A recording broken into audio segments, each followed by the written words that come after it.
நம்ம இன்னைக்கு இந்த சிம்பிளான நெக் டிசைன் தான் எப்படி கிரியேட் பண்ணுறதுன்னு பார்க்க போகிறோம். ஸோ இதில் ரிப்பீட்டடாக இருக்க டிசைன் வந்து பார்த்தீங்க அப்படின்னா ஜஸ்ட் மேங்கோ தான். மேங்கோவும் அதுக்கு மேலே இருக்க ஃப்ளவரும் நான் அதை அப்படியே மோட்டிஃபாக கிரியேட் பண்ணியிருக்கேன். ஸோ அதோட லிங்க்கு பின்இன்ட்ரெஸ்ட்டில் கொடுத்துருக்கேன், கீழே டிஸ்கிரிப்ஷனில் இருக்குது. அதில் போய் நீங்கள் டவுன்லோட் பண்ணி செக் பண்ணிக்கோங்க. ஸோ அதில் போயிட்டு நீங்கள் பேக்ரவுண்டை ரிமூவ் பண்ணிவிட்டு இதில் யூஸ் பண்ணிக்கோங்க. ஸோ உங்களுக்கு எக்ஸாக்டான அதே சைஸில் அப்படியே கிடச்சிரும்.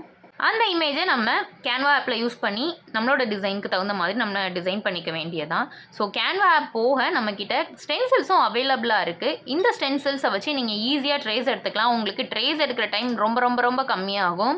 இந்த ஸ்டென்சில்ஸும் பிளாஸ்டிக் ஷீட்டில் இருக்கிறதுனால உங்களுக்கு அது ரீயூசபிள் தான். எத்தனை டைம் வேணாலும் நீங்கள் யூஸ் பண்ணிக்கலாம்.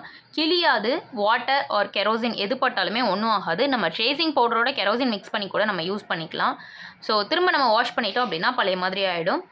வேணுங்கிறவங்க மேலே தெரிகிற வாட்ஸ்அப் நம்பருக்கு மெசேஜ் பண்ணி உங்களோட ஆர்டரை கன்ஃபார்ம் பண்ணிக்கோங்க. இந்த வீடியோ உங்களுக்கு பிடிச்சிருந்ததுன்னா லைக் பண்ணுங்கள், சேனலை மறக்காமல் சப்ஸ்கிரைப் பண்ணுங்கள். அப்போ தான் நான் போடுற எல்லா கேன்வா ஃப்ரீ டியூட்டோரியல்ஸ் உங்களுக்கு வந்து சேரும். தேங்க்யூ.